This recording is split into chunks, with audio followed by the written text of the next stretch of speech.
Miami, Miami, Miami, Miami, Miami, Miami, Miami, Miami, Miami, Miami. It feels like Miami. Welcome to the Heapy Podcast. I'm your host, Giancarlo Navas, and with me today, got Saucy Takes. Coach Lou, what's up, Lou? Oh man, not much. I guess a win, I guess. Why do you mean? I guess they blew out a team and they won by a lot of points in a game that they had to win. That's good. Yeah, against a team that is tanking to maintain their pick in the 2024 NBA draft. Yeah, absolutely. But listen, it's not like they haven't lost. They lost to the Wizards at home. There's no way they fold. Like generally, Toronto's handing them the game. Toronto is handing them the game. RJ Barrett did try, but other than him, listen, a win's a win, and Miami keeps the dream of not being in the play-in alive. Yeah. Orlando lost today. Welcome to the Miami MHB Postgame show, guys. We're going to be not a lot to talk about with the actual game. We're going to talk some playoff scenarios, some play-in scenarios. We're kind of going to go through that, talk about the game a little bit. We'll talk kind of positives that we saw because there are a few things. But number one thing is the Orlando Magic lost to the Sixers today. That was a bit of an interesting game because if Philly were to lose, then they would get locked. I believe they get locked in the play-in. And Miami would be the home seed with the win today. That's not what happened. Philly won. I believe Philly's in play for 5 now as well. A lot of things can go differently. And Orlando lost, which means if Orlando loses their next game to Milwaukee. Now, Milwaukee did sit Damian Lillard and Giannis got the calf injury. So we'll see what goes on there, Lou. But they're going to have to beat the Bucks, and Miami's going to have to beat the Raptors again. And if that happens, Miami will be out of the play-in, which is pretty crazy considering that I think a lot of us have kind of given up. So just run that by me again. The scenario is the Magic have to lose out and Philly has to lose. So if the Orlando loses and Miami wins, they get the home seed. They're out of the play-in. I thought Philly had to lose as well. No. Okay. Never mind. Or the Magic or the Pacers. Philly doesn't have to lose anymore. Okay, I got you. My bad. It's an absolute just I don't know what the word is, man. It's just a whole lot of mid. The mid off is crazy. The mid off of all time. But I mean, yeah, I guess should it be nice if they get a win? It'd be nice if they weren't in the play-in. That would have been sensational, but it should not have came down to the very last day of the season. It's gonna be Anthony Chang. Oh yeah, for sure. Barry Jackson, he tweeted this 23 minutes ago. If all teams 5 through 8 win Sunday as they're expected to, the Heat will go to the Sixers for the 7-8 play-in. The number 5 Magic will be favored against the Bucks team, because of their injuries. Number 6 Indiana hosts Atlanta, and number 7 Philadelphia hosts the Nets Sunday. So those are the games that are left. So the Sixers at Nets, the Sixers against the Nets on Sunday. Indiana will host Atlanta, and as Barry said, the Magic will host a Bucks team expected to play ushers and carnival workers. Yeah, because if Philly sticks at 7, I'm pretty sure they're gonna try to do their way to finagle getting out of that 2 seed. Absolutely, and I think if you're Milwaukee, I don't really understand why you're just inviting that matchup against the Sixers, in the first round. No, they're gonna 100%. I think Milwaukee's probably gonna try to lose. So the most likely scenario, G, just to recap real quick, is Milwaukee would need to win. They would. Yeah, that's what I'm saying. They're gonna try to lose, so they go drop to 3. No, they don't want to be 3. Why? If the most likely scenario is they play the Magic, So wouldn't they want the Magic to win? Man, we're a mess. I should have come more prepared. It's just that no. I realistically, like, stick with us here. I think the Magic, if they play the Magic, if I'm not mistaken. Yes. So if they beat the Magic, I mean, if they lose to the Magic, then the Magic would claim the 6th seed, and then thus they take the 3rd, and then they would play the Magic. That sounds like what Milwaukee wants to do. Just saying. The Bucks are gonna need. The Bucks want to avoid Philly at all costs. I would think 100%, 100%. I would think that they don't want to play the Sixers, and I don't think that bodes well for Miami. I mean, Miami does need a lot of things to happen. Miami's gonna. Yeah. I think that they just got to focus on winning. That's all they can really control. It's really out of their hands at this point. But yeah, Lou, let's talk a little bit about the game today, and then we'll get back. We'll close the show out with some possibilities as more information comes our way. I really liked what Tyler Hero gave them today, and Jaime Jaquez Jr. I thought those were kind of the two real standout guys today. One of the things I tweeted earlier in the game was how Hero's playmaking has been really missed by the Heat. And I think that, like, you just kind of see his passing, the ability to kind of get to the lane, draw that one guy to come help, make that difficult skip pass across the court. They've missed that. And I think, especially without Duncan Robinson lately, who's been one of their better ball handlers and playmakers, just such a welcome sight. Yeah.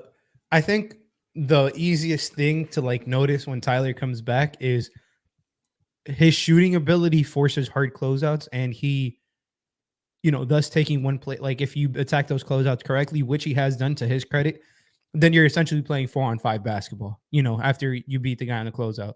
And he's done a great job of not just doing that, but getting to all his spots. He's looked real comfortable. He's looked healthy, which is the best compliment I can give him. And his playmaking has been missed because he's actually getting I know he doesn't get all the way to the rim, and that's a different discussion sometimes, but he's getting past his first guy and drawing help, which the Heat haven't had practically since Duncan got injured, to be honest. Yeah. So it's been missed. And to your point about Jaime, my goodness, what a breath of fresh air. Did he look good today? Like, he looked really, really good today. He looked comfortable. He tends to do well against teams that don't have, like, a real rim protector or big strong wings, like power wings. So he had his way against Toronto today. And his playmaking was on display as well, drawing doubles, a lot of, like, jumping and finding open guys, but they can get away with it against a team like Toronto. I don't know how much they can get away with it in the playoffs. Hopefully shit looks like it looked like today. I agree. The Heat, Jaime kind of coming back for them and being a force on the team gives their half court offense, like you said, some help. I just think they need guys. They need guys who are going to be able to self-create, especially in the playoffs. Yep. And he, if you kind of give him a mismatch, he can get a little bit of work. I think his footwork has kind of stabilized as well. He's smoked some layups lately, but in reality, I think the process has been really good. Jovic is another guy in the half court, can kind of make his own shot. He can kind of make stuff happen on his own. If Jaquez can kind of give you some of that as well. We've seen Caleb do it in moments. In spurts, yeah. Yeah, especially, famously in that Boston series. That stuff is going to get you through a quarter. One of those guys is going to get you through a quarter by hubbing a little bit of offense when Jimmy and Bam are off the floor. And that's so big time in the playoffs. So it's good to see a game like today where you see some life out of Jaquez at the right time. Hopefully he can build on that again against the same team coming up on Sunday at 1 p.m. Eastern time for the final matchup of the regular season. I think the rest of the play was pretty uneventful in terms of kind of our larger analysis. Lou, unless you have kind of something you need to add. I mean, defensively, whatever. I mean, defensively, it was what it was. Like, I'm not taking much away, but I do want to say I love the fact that Nico got up 18 shots today. He seems to be getting more and more involved. And I want to ask you, because typically, you're the one asking the questions and you're sensational at it. But I want to ask you, That's correct. how you feel, where your confidence level is on a scale of 1 through 10 with Nikola Jovic in the playoff rotation. I think early he's a lock. I just think that like when they get deep in a series, if he cannot survive defensively, I think that hook gets smaller and smaller and he may be out. That's my only thing. I have confidence that he's going to start game 1 of the playoffs and the play-in, but if they make it that far, however, I think that he's the first kind of guy in the starting lineup that I can see get yanked right now. If they get deep in a playoff series and if there's not a lot of confidence, like if they play Boston in round 1 or if they play Milwaukee in round 1 and they don't feel like he can survive, I think he could. I think the only series he'll really have a problem is Boston. If I'm being honest, so on a 1 through 10, just to get a number, how for the content. Yeah. Probably like a 7 that I'm confident in. Kind of that's pretty fair. I'm a little more confident in the way he's been moving defensively and stuff. So I'm a lot more honestly, I'm probably a 10 of confidence. He does not stress me in the starting lineup right now currently. No, I'm not stressed. I thought no. Yeah, I get confidence. Yeah, confidence. He'll stay there. Yeah, just how much confidence that he'll just remain in the rotation. Carliana in chat says 11. 11. That's what I'm talking about. We're on the same page here. But it's cool. It's cool how much he's progressed. I can't wait to see him in the playoffs. I saw people saying, Caleb in the starting lineup, we don't have confidence in. And while I don't disagree, what I will say is if Caleb is in the starting lineup, but he's their 5th option, way better than Caleb off the bench as their 1st or 2nd option. Leave that role for Rozier once he comes back, or if he comes back and gets healthy. I don't know. That's the way I'm feeling because, the Heat just need Caleb with as least offensive responsibilities on the court as possible for him to really shine, for him not to be the reliant as the 2nd or 3rd guy. So I do think this lineup should stay. And even if Terry comes back, honestly. Yeah, I think that this is going to be the starting lineup. I think probably with Tyler. Game 1 of the playoffs because Duncan's just not healthy, doesn't look right. Just even if he comes back, just don't just insert him into the starters because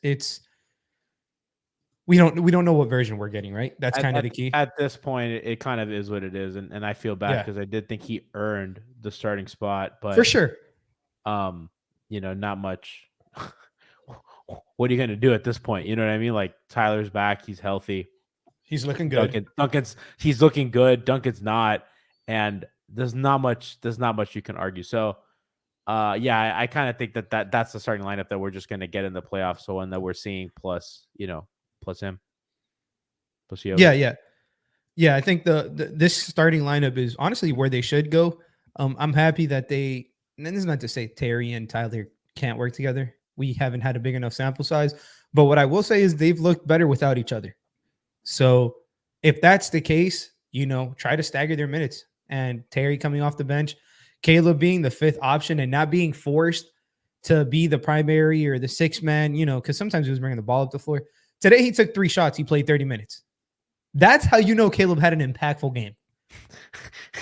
Realistically. That's the litmus test, baby. Yes, the litmus test is Caleb, if he's not hitting, sometimes if he's hitting, it's okay for him to take the jumpers. But if he's not hitting 3 shots, that's bread and butter, bro. Like, that's exactly what you want.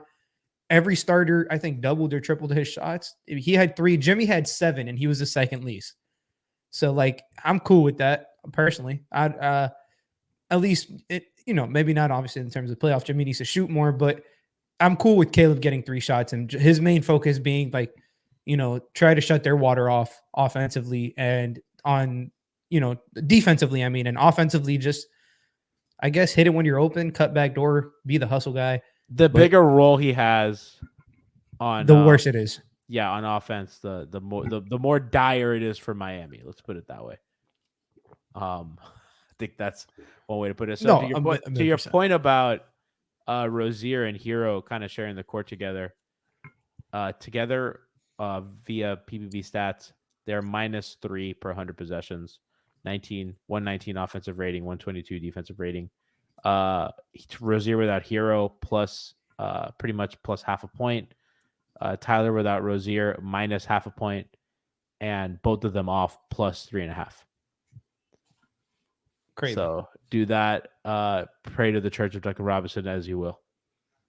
Yeah, 100%. That's really what I'm getting out of there. While that lineup might not be something that super we can depend on, something that we can depend on is Unified. And whether you're a world-class athlete or a podcaster like myself, we all understand the importance of mental and physical well-being and proper recovery time for a top-notch performance. Like tonight, winning by 20-plus points, the Miami Heat. You know that they came here. That's why I'm excited that Unified Healing is sponsoring this episode of Miami Heat Beat. Unified Healing is a new and super innovative global network of wellness centers powered by the Energy Enhancement System, or the EE system. If you haven't heard of the EE system yet, you'll want to listen up. This technology promotes wellness, deep relaxation, purification, rejuvenation. Whether you're here or in Miami, Brickell, or any of the hundreds of locations across the globe, access to a center is easy and affordable. And if you're interested in the EE system technology for yourself, go to unifiedhealing.com/Miami Heat Beat to learn. Heat Beat to learn more and find a center near you. That's UNIFYD.com/Heat Beat. Now, remember, no material testimonies to Unified Healing website are intended to be viewed as medical assistance or substitution for a professional medical advice, diagnosis, or treatment. Always seek the advice of your physician or other qualified doctors. Any questions you have regarding a medical condition or treatment before undertaking new healthcare regimen. That is such a mouthful. Every time I do that read, Lou, I'm tired. You're cooking though, man. It's so cooking. Long. You were cooking, G. You were cooking on that. Therapy. Not for real. Check them out. They're great people. We're gonna post some content about the facility soon because I want to go tour it. They do great stuff over there. So legitimately check them out. I do make fun of them for how long their fucking ad reads are, but they're really good. So I have some updates on the Miami's 6 seed journey. So they'll clinch if they beat the Raptors and the Magic lose to the Bucks and the Sixers lose to the Nets, or the Pacers lose to the Hawks. So they need the Magic plus one of the Sixers or the Pacers lose. If everybody loses, Miami will get 5. Okay, so the plan it is. Well, like, realistically, Philly's not gonna, not Philly. Sorry, Milwaukee's gonna lose. Like, they're gonna be like, Orlando, get out of that play-in, buddy. Maybe. It's not looking good for your heroes, but something to play for on Sunday. We could be doing the celebration show on Sunday, 1 p.m. I'll be at the game, so you'll be at. Oh, you're going to the game. Yeah, I'm gonna be at the game. I don't know how sober I would be, but I will be in attendance. Maybe not there all the way, but I will be there. Who do you think is going to speak? Usually the player speaks the last day of the regular season. It's got to be Bam, right? It used to be UD all the time. Bam, sure. They should make Kevin do it. Sure. Make Jimmy do it. Weird Al said that's the Lord's Day. I'm not wasting it on this garbage team. Sure. The Lord's Day. That's church. Gee, if you don't mind, I was actually, while you were doing that glorious ad read, check them out, guys. I was searching up, just in general, how many minutes Tyler, Terry, and Nikola Jovic have played together this season. Do you want to guess? Tyler, Terry, and who? And Jovic. Don't search it up. Have a guess, man. Wrong. Tyler's been hurt a lot. Probably, I'm gonna say 0 minutes. Yeah, you're right. Actually. They haven't played a fucking minute together, guys. That's crazy. So yeah, there's no way Terry's inserted into that starting lineup.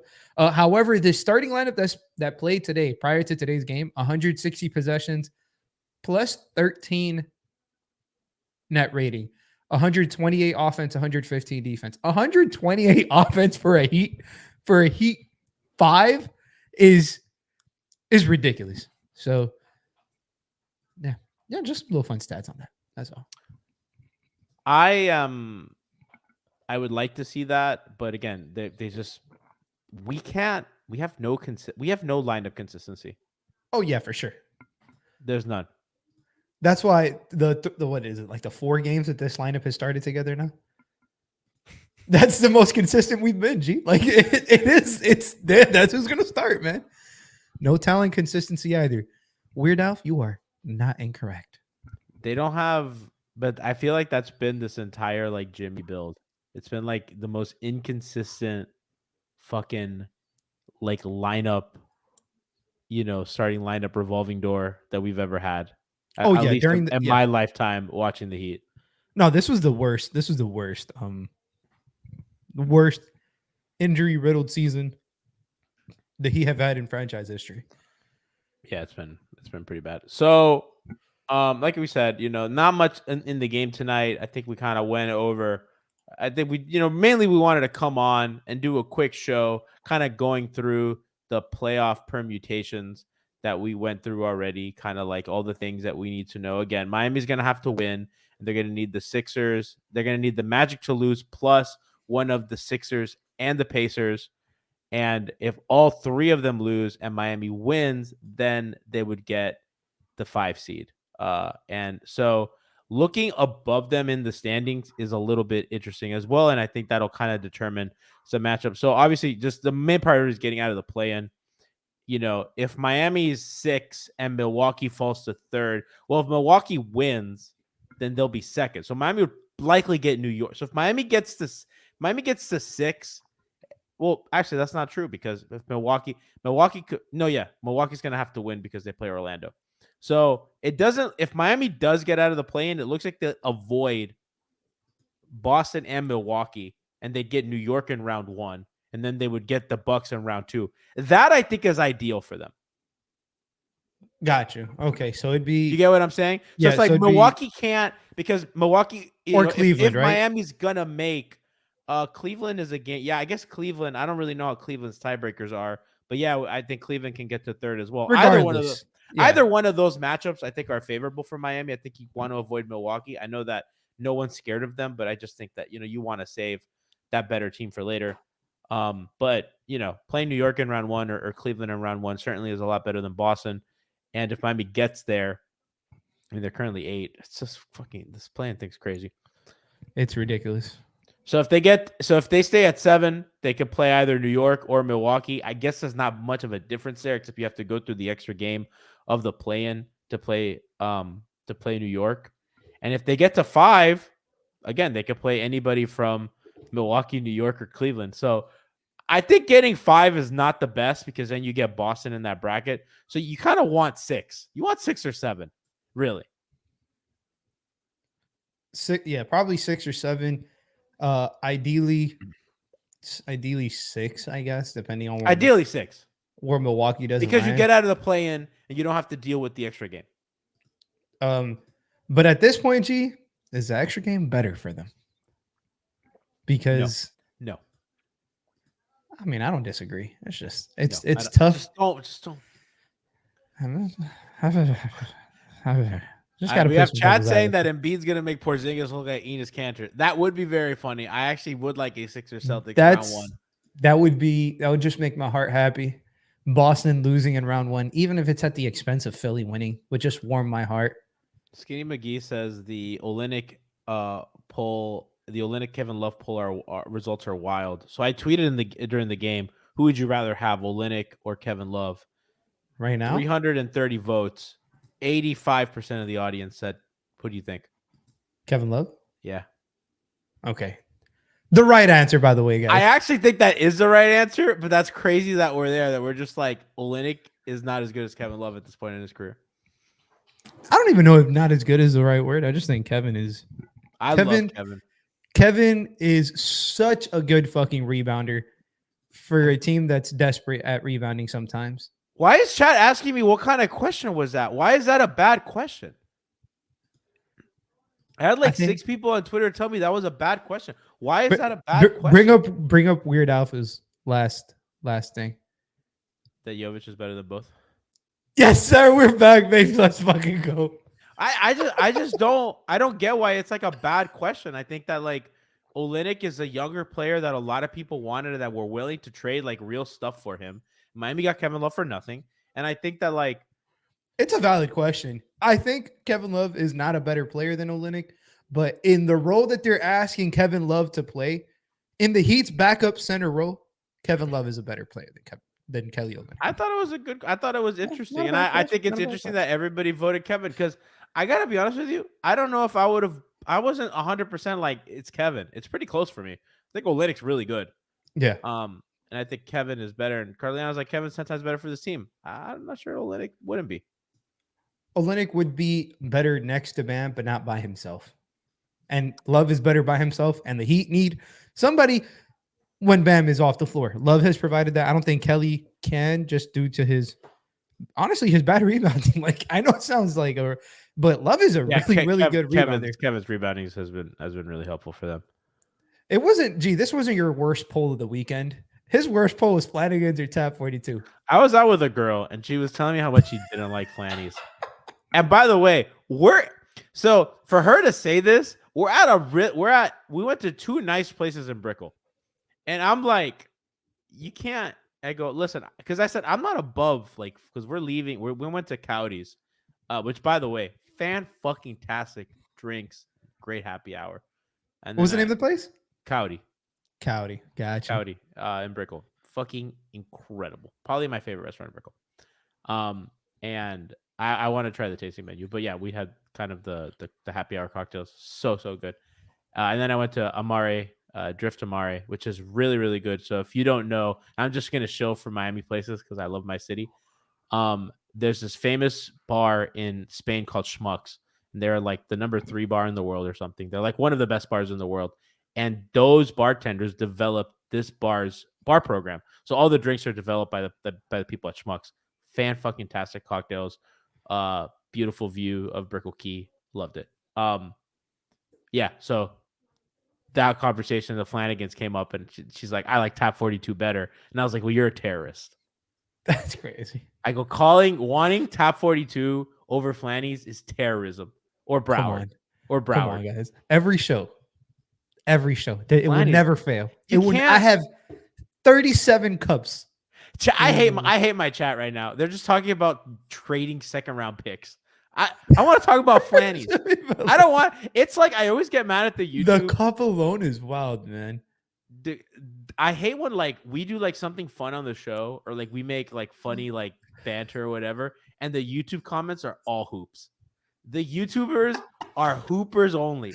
They don't care about the show. They don't care about having fun. They don't care about personalities. They got to get their take in. And they fuck, because I read the comments. Sometimes like we do something really funny and I want to see like how the audience responded. Nobody says a fucking word, bro. Like the other day when we talked about, Kyle Lowry and other stuff, the eating, the ass eating. Let's not go. Yeah, we don't got to revisit that. I looked at the comments and was like, that was really funny. And nobody said a word. Everyone was just like basketball takes. And I was like, you guys stink. I hate them. But yeah, Flanny's forever, bro. I mean, you don't like Flanny's, I don't trust you. And if you say I don't fuck with Flanny's, I don't really get. I don't fuck with you, man. What? I don't fuck with you. Are you think you're better than me? You think you're fucking better than me because you don't like Flanny's? Fuck you, bro. Nobody will understand the struggle as a poor kid. And Flanagan's was your birthday place to go to, man. It was what it was. That's the goat. That's where we could not keep the lights on in the house. But when October came around, I was getting me a Joe's meal deal for my birthday. That shit's fucking fire. That is true love. Tap 42 don't have true love. Tap 42 don't got true love. Tap 42 got overpriced beer. That's so you get a picture of Yingling and your free fries or your free wings or whatever fucking day it is. Chad asks, how do we feel about Vicky's? It's it's okay. It's all right. It's an institution. You want a good bakery? Go to Breadman. Shameless plug. Wing Wednesdays at Flanagan's. Oh my god. Tumbleweed Tuesday. Tumbleweed Tuesday. They don't make them like that anymore. They don't make them like that anymore. It's cheap food. You're there for a vibe. It's great. It's the vibes. Tap 42 is a mid restaurant that tries to be upscale. Flanagan's is like, we accept you for being a regular human. What's your favorite Flanny's? Mine is the Grove. All right, you're a little fancy for me, G. Is that fancy? I like the vibes of the Grove. The best Flanagan's, bar none. Listen carefully. Hialeah, second best Miami is Lakes Kendall. location. Stop. Fuck bro. no. Get the Fuck outta no. here. Get the Kendall doesn't fuck know how to outta make the here. ribs, man. Get the fuck out of here, bro. No, it's the Grove one, then the Kendall one. Nah. It's too. You're shit. I'm shocked. I that you would say say the that for the Doral. team. Chat's like, I think the Doral one's the fanciest one. The round one's not bad. I don't like the Doral one because to park there is just annoying. It's horrible, horrendous. It's so bad to park at the Doral one that I don't want to go. Nah, man. Telling you, Hialeah, Miami Lakes, right off the ground. I mean, it's not right. See, look, It's chat just wants like- hoops talk. They don't want Flanny. They don't. I'm having so much more fun talking about Flanny. What do you want us to say? That well, man. Give us a question about the Heat because I'm curious. The Western Conference is crazy today. You got OKC, Minnesota, and Denver tied for number 1. Jokic don't give a fuck. Chat says Miami Lakes is the best one. There you go. I think the Pollo said that? Tropical in Miami Lakes, that one is What the a most real good one. Yeah, that's The- the goat. There you go. That's That guy the knows most ball. goat. All right, Compare the Heat players to Flanny menu items. That's a great one. Who's the rib roll? Who's like The great appetizer. who's the rib roll? Oh man, Is it Duncan Robinson? Just you don't need them to complete your meal, but like when you get it, it's just so good. when you get it and it smacks, it just it's just fucking smack. It's euphoric. Yeah, it's yeah, definitely Duncan Duncan Robinson's the rib roll. Bam has to be the wing. Bam is a wing. Bam isn't No. even a wing in real life, dude. Spo doesn't. Well, no, believe it's in it. like because like the wings at Flanny's are consistent. Who's like consistent? Kevin Love the wings? Kevin Love is Essential, the wing. essential and consistent. Bam is the nachos. Messy, but it Hold could on, be wait good a second. sometimes. No, Weird Off is right. None of this Heat roster is good enough to be a Flanny's menu item. Actually, that's the correct take. That's actually the correct take. So I do want to get to one thing, and then we'll probably get out of here after this. Jimmy Butler has another commercial, and I don't like this. I don't like what Jimmy's doing. Jimmy's putting a lot of pressure on us because at the end of the day, we're the ones on the front line. Heat Twitter, we're the ones fighting for our fucking lives. We're the ones out in the streets. We're the ones defending his honor every day against racist Celtic fans, against disgusting, smelly Knick fans. We're in the front lines. And then Jimmy is out here. You know that tweet, death, taxes, and Draymond cashing checks. That's writing checks that Steph has to cash. Yeah. Jimmy's cashing checks that we're gonna have to cash. Hold on, first of all, do you know the difference between the two? What in the buckets when you? Playoff is when I turn nuclear on a mother. Heard. Let's run that back. Let's see. So it's Jimmy Butler telling Jeffrey the Butler the difference between Jimmy buckets and playoff Jimmy. Hold on, first of all, do you know the difference between the two? What in the buckets when you? Playoff is when I turn nuclear on a mother. Heard. Jimmy's saying this in a ridiculous looking suit. He's cashing. He's writing a check that we're gonna have to cash because if he has some 4 for 11 night with 6, with 4 free throws, I can't. What are we supposed to do? He's gonna have us looking like Jon Snow in the Battle of the Bastards. What are we gonna do? Nobody on my Twitter timeline liked that commercial. Everyone's mad at him. They're like, bro. You know what it is with the Heat? What the fuck are you doing? You know what it is with the Heat, G? I just realized. You remember when they got on a roll and then they posted a fucking workout video? Yes. Went downhill from there. They can't get out of their own way. Like, stop being in the fucking news, man. We're better when nobody pays attention. Ah, damn. Weird Al says Jimmy A buckets and the A stands for attempts. Jimmy attempts buckets. Listen, I just pray for us and for Jimmy that he has a good playoffs because Lord help him if he doesn't. Lord help him if he doesn't. And yeah, man. So we'll be with you guys Sunday for Heat Raptors again. And hopefully, we'll have great news on the back end of that. At the very least, we'll be able to preview something for you guys on the back end of that show and celebrate what should be hopefully regular season to remember. Although not much to celebrate. 11 years of Miami Heat beat, though. 11th regular season in the books.